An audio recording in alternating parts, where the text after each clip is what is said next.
Welcome, everyone, to the Menttium Matters podcast, where we talk about leadership, life, and the transformative power of mentoring. I'm Megan Cummings Kruger, and today we're going to be talking with a transformative leader who brings her rich experience in helping large corporations navigate large-scale strategic initiatives. So she's bringing that experience to the conversation. Add to this her current perspective as a leadership and career coach, and that large-scale view becomes personal. And when you mix in her passion for life, you have the recipe for a great conversation, which is what I know we'll have ahead of us today. So with that, I'm delighted to be able to introduce you to today's guest, Urmi Trivedi. But before we begin our conversation, I want to first share some of Urmi's background with you. With a distinguished 25-year career in retail, wholesale, distribution, and manufacturing, Urmi has significantly impacted strategic and transformational initiatives at industry giants like True Value and Grainger. Transitioning to a coaching focus in 2023, she became an internal coach at True Value. She has now decided to pursue her lifelong dream of becoming an entrepreneur and has launched her leadership and career coaching business. And as she jokes, after working on leading transformative initiatives, now she's focused on transforming mindsets to help everyone be the best version of themselves. Today, Urmi coaches executives, leaders, and on the nonprofit side, several club CEOs for Boys and Girls Clubs of America. She also leads various workshops such as developing a vision board, leadership essence, and change management. Urmi has authored two insightful books, Over a Cup of Coffee and Let It Brew. I love the theme. And they're aimed at inspiring profound self-reflection. She also teaches spiritual hymns as a vocal music instructor for the past 15 years. Urmi resides in Arlington Heights, Illinois, with her husband and daughter. She began her history with Menttium as a mentee 15 years ago and is still in regular touch with her mentor. And happily, she returned to mentor with Menttium 2 years ago and is currently mentoring her second Menttium mentee. So with all that being said, welcome, Urmi. Thank you. It's an honor and a privilege to be here. I appreciate the opportunity. Absolutely. So I want to start out by asking, kind of pulling to some of your unique perspective. So your structured mentoring experiences, both as a mentee and a mentor in Menttium programs, along with all of your other mentoring experiences, that's provided you with kind of a dual perspective. And so I'd like to start out by asking you, what are some of the learnings you've taken away from these different perspectives? What comes to mind for you? So, I was blessed to have a mentor, and thanks to that amazing matching process that you guys do. My mentor, Carolyn Dolezal, an amazing person, she taught me at a very early age to lead with courage and to always think of the next step out there. So, my one big learning was leading with courage. As I come back around and teach, or talk about with my mentees, I notice that as women, we generally doubt ourselves a little bit more than men do. We really do. We somehow end up doubting ourselves. So, lot of my mentoring is just building the confidence. And interestingly, both the mentees in the last 2 years have been promoted and have been doing an amazing job at taking our conversations and putting them into practice. Well, and I think you may be the common denominator in those experiences. And as I recall, didn't you have that same experience when you were a mentee? I had the same experience, and it was a funny story because I was super happy and I went to Carolyn and said that, hey, I finally got the job that I wanted. And her first question was, so Urmi, what's next? And I was like, oh my God, she's not letting me bask in this glory of getting a new job. But that was amazing because she really forced me to think 2 steps ahead and what's next and what do I really want to do and how do I want to be happy and have the courage and the confidence to continue on that path. So I'm very thankful for her pushing me. Absolutely. Well, and that's it's a wonderful perspective to get from a mentor. It's certainly not by nature what we tend to do. And it's very easy to get caught up in the moment. And that actually leads me to my next area that I want to talk about with you. And that is kind of shifting out of that tactical, here we are now, into that more strategic mindset. Now, I know one of your strengths is an area that's really become relevant to all of these days, and that is that ability to manage through change. I mean, the nature of the roles you've had in corporate America and now as a coach, all speaks to that.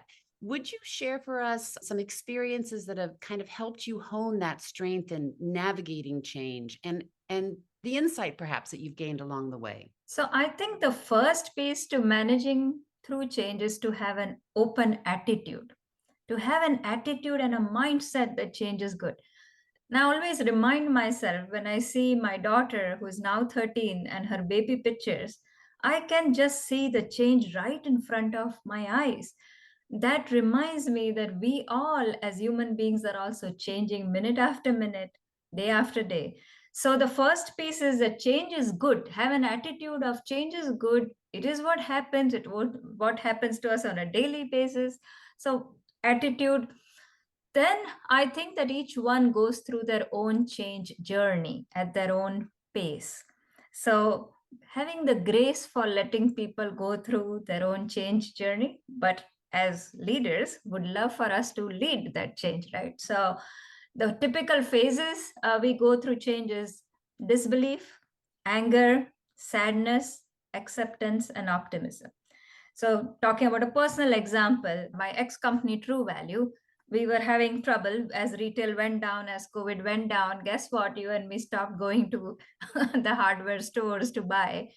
And so, we were in a lot of trouble. And at one point, we had to declare bankruptcy. So, if you think of it, all of my team members went through disbelief like, oh my God, we are in so much. Then they went through anger like, why didn't the leadership do everything or didn't do everything that they can? Then they went through sadness that really now I have to look for something different. Eventually it came down to acceptance and optimism. So we did sell ourselves to one of our competitors called Do It Best, and went down to acceptance and optimism that this is the best thing that could happen. The combined entity is the second largest in the hardware retail world now. So the point is that change is typically hard. And I have fortunately had the experience to change at a personal life too. I got married and came to US, had to reinvent my full self. I had my husband, but I didn't have any work friends. I didn't have any of my circle. I didn't have an identity in US. And I'm proud to state that now I do feel like I have an identity and have been able to. So I feel that it starts with the mindset that change is good and we can always reinvent ourselves. We don't need to be boxed in. Yeah, absolutely. And I really appreciate that example, because not all of us have that experience of really changing our external world the way you did. And I think it does bring additional insight into navigating through change. And the other thing that I appreciate is, the view that you provided as far as helping others manage through change as well as ourselves. And, you mentioned a little bit earlier that we all can struggle with confidence. We know through the statistics and from the anecdotal evidence, for whatever reason, women certainly have a greater challenge as far as maintaining that confidence, or, one of the terms that's become known, imposter syndrome, all of that. And so what have you found in as a mentor working with different mentees, whether in the Menttium program or, throughout your career as a professional? What have you found helpful? Because I know there's a lot of listeners on this call who are going through change of some sort. What I find helpful for success, for confidence building, is this mindset called success spotting. So, what does success spotting mean? So, it is when we reframe our life in terms of all the success we have had. So, I think of it in decades, right? So, the first 10 years, what was a hard experience you had? So, for my personal life, for example, I had a bad injury on my left arm and I cannot still straighten my left arm out, right? So there would be two mindsets to deal with it. One mindset would be that, oh my God, look what happened. I could never straighten my left arm out. I'm struggling. I'm not beautiful anymore, etc., etc. Body shaming. The other mindset would be, oh wow, it was good that it happened. It taught me resilience. I had to do physical therapy for 5 years. 5 years at that age when I was in fifth grade, right? So it is a very tender age. So reframing the story. So the success spotting example, I tell myself, and I use it all the time, is that I reframed my story, that I learned resilience at a very young age to fight and to get what I want. And yes, even right now, it's not 180 degrees, it's 160, 170 degrees, but close enough. So I feel that as we look at our lives, we need to think of our lives and turn it into success spotting. What are you most proud of? Write down 100 pieces that you are most proud of about yourself, even if it is a silly thing that I won this competition in fifth grade. Yoo-hoo!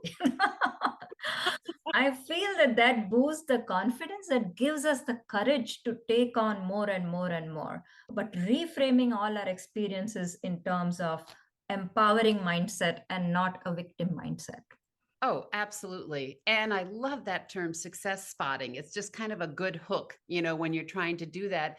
And as I was listening to you, I was thinking that really is one of the natural gifts you get from a mentor, right? Or certainly colleagues, but certainly in that mentor relationship, oftentimes mentors are holding up that mirror and helping us see a little more positively, reframing our experience, right? Has that been your experience? Absolutely, absolutely. The mentors really give you the confidence that you're good. And as a mentee, you always look up to the mentor, right? You feel that they have been there, done that. So when a mentor or a coach tells you that, you are amazing, you feel like, yeah, I am amazing. So yes, coming from a mentor, that word of affirmation, or that praise goes a long, long way. And really, it is like the mentor is not faking it, by the way, right? As a mentor, it is our responsibility not to fake it, right? So when mentors are giving praise, you have to feel good about yourself because we have really seen and been through it. Yeah, yeah, absolutely. Just yesterday, I saw and reposted something that Sarah Blakely, the inventor, had just recently done some kind of a session. And one of the things that I pulled out of what she posted was a great mnemonic device, Mhm, talking about how do we view fail or failure and mhm. how hard that is to shift how we look at that. But the acronym or the mnemonic device that she came up with for fail was first attempt in learning. And I thought, first off, again, great hook, but Yeah, also what a powerful shift when you're able to do that. And I think that's also what I see in the power of mentoring partnerships is when we stretch outside of our comfort zone, oftentimes it can feel like a failure. Now, it may have been a failure. It's the first attempt in learning, or it may not have been completely. And I think mm, mentors are able to help, as you say, honestly, but more clearly look at those early attempts when we're getting outside of our comfort zone. absolutely. Absolutely. And that is amazing. I remember the first time I was managing a team of 20, and it was hourly workers. And I realized that the way you deal with hourly is very different than you deal with people who are like, all my tricks to help my other people didn't work, because the other people, I was like, okay, we can progress here like this. You talk to these many people, these are your career options. The hourly folks, at least the ones that I was dealing with, were quite happy in their own roles, and they define their life outside of work more than inside of work. I had to change my style as a leader to connect with them. But it was a learning experience, because initially I thought, oh my god, I cannot crack the code, and I had to reach out to an internal mentor within a company to understand, like, how do we do this, how do we manage. And he just told me that, Urmi, be patient with yourself, you will figure it out. Well, and it's such a great example of a meeting your reports or your mentee where they are, right? And first is paying attention and learning and seeing that, which I think is such a great example. Another real strength that you have that was part of the reason I also wanted to talk to you today is you are very intentional in prioritizing your time. Now, perhaps part of this is just how you were wired initially, but you clearly have honed this strength over the course of your career and allowed you to make what many people may in this moment be trying to make that really tricky shift from tactical to strategic. So what kinds of habits or best practices have you found that have helped you or your mentees in learning how to prioritize your time? I think you hit it right on the head. All of us get the gift of 24 hours or 86,400 seconds. It is our choice how we spend that time. So to your point, being very intentional about it. And I love that four blocker. It's a very basic four blocker, right? The urgent to important matrix. But there Yeah. are only four options. You do it, you schedule it, you delegate it, or you delete it. Do Hmm. it, which is important, high importance, high urgency, right? Schedule it when it is important, but not as much urgent, right? Delegate it, which is not too important task where you need to be there, but they are urgent enough. So you delegate it or delete it if they are not important and not urgent. Why is it on your work list? So being very intentional about the do it, schedule it, delegate it. Every week I make a list of the tasks I need to get done. Then every day I make a list of the tasks and then I highlight the two non-negotiables. Only two non-negotiables that I need to get done by hook or by crook. So again, being very focused on and usually, people start with the easy task first and the hard task seconds. At least for me, what I found is that if I postpone my hard tasks, they never get done. So I'm the other way around. I want to finish the hard ones. The other best practice is this concept of being in flow. The leader, the author I follow, his name is Stephen Kotler. And he gave me this big aha, which has been honestly the magic ingredient. His aha was that when you are super focused on one task, you can get it done in actually half of the time. So what I do is when I want to be very clear on a task that I need to be do. So it starts with clarity. You need to know what the heck you want to get done, right? So if we are very clear on what we want to get done, keep a timer for only 25 minutes. But in those 25 minutes, no notifications, no phones. My door is closed, so no one is going to disturb me. It is just me and the task. Just me and the task. And then I tell you, in that 25 minutes, I have gotten 3 times the productivity, 3 times, not twice, 3 times. So I would challenge the people who are listening to the podcast to try flow.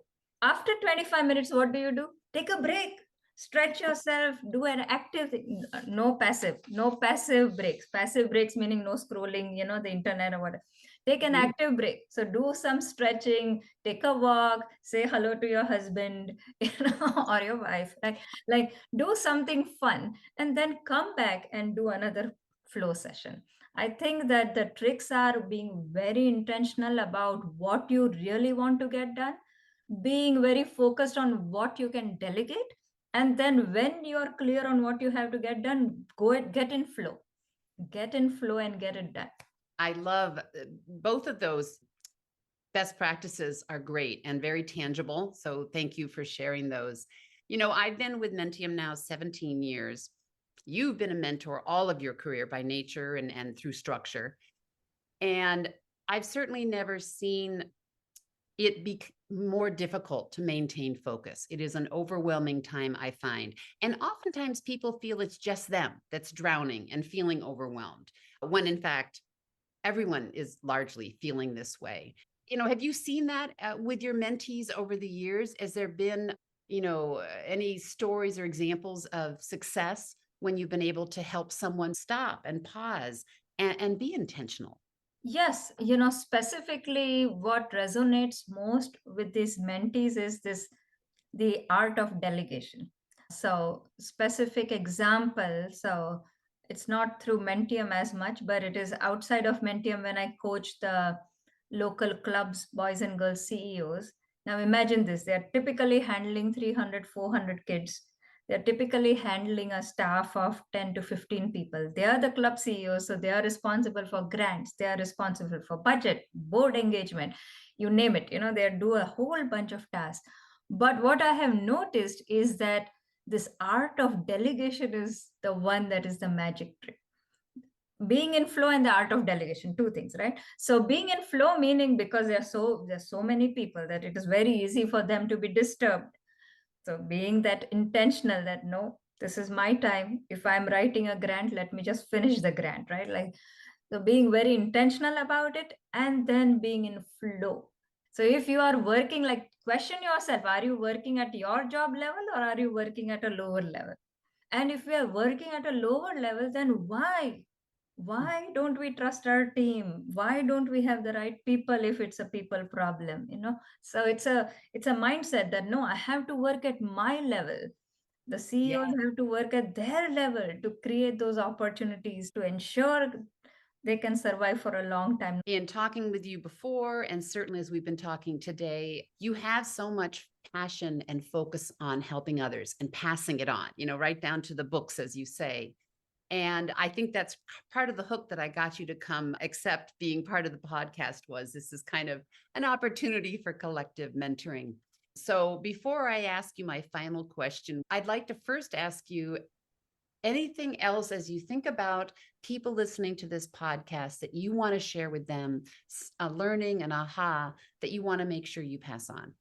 So my aha was that we need to know what we really want. Usually we, at least at a younger age, we like to flow with the flow, nothing wrong with that. But it is being even intentional with what we want. I learned it from the guy Jack Canfield. He's the author who wrote Chicken Soup for the Soul. Mm. And it is his trick actually that he had shared in one of his learnings. And I was like, yes, he's right. 5 actions every day. Imagine on anything, whether you're finding a new job, whether you want to really improve your personal branding, improve your image, improve your exposure within the company, whether you want to really connect with your team better, whether you want anything, 5 actions, consistent actions, or even if you want to get better physically, right? So once we are clear and we have consistent actions, what do you want to happen in the next year, and what are the 5 consistent actions that you will take day over day? And ideally, the newer the actions, the better, right? So don't keep repeating the same ones, but what actions can you take on a daily basis to drive that home? I love that. I love how tangible all this has been with you because that is what makes it happen. I find, the abstract talk and things that we agree with is wonderful, but it's how do we put it in place? How do we practice this? And you have done such a wonderful job today sharing so many tangible reframes. And reframe is one of my favorite words, and you've been using it all day. All right, before I let you go, I'd like to ask all of our speakers if they have a favorite quote. So, what comes to mind for you? So I have two. So my Please first share one is both. my first one is be happy. So my first reframe, happiness is a choice, by the way. It is a choice. My second one is let each moment be your masterpiece. We are here, right? Let each moment be our masterpiece. How can we be the best that we can be in this moment? Those two are my favorite sayings. I love them. Well, both have that mentoring mentality. Both of them are very intentional. So they fit you well. Thank you so much for sharing that. Urmi, I just want to thank you for sharing all of your perspective, your insight, also your openness in sharing. And thank you. I really, really appreciate the opportunity. I love Menttium. You guys do an amazing, amazing job. I cannot thank you enough for the mentorship, and the mindset and all the tools that you provide both to mentees and mentors. So, and as I talk to a lot of people, I'm surprised that they've not had mentors in their life. So I really appreciate how much Menttium is helping, and specifically helping women too. Thank you. And we're also grateful that we're able to make that kind of difference. And I will close with saying we couldn't do it without mentors like you. So I also want to thank all of our listeners for joining this Menttium Matters podcast. If you enjoyed this episode, please feel free to share it with friends and colleagues. And if you're interested in additional resources, you can find our show notes on the Menttium website. So we look forward to having you join us again for our next inspiring conversation.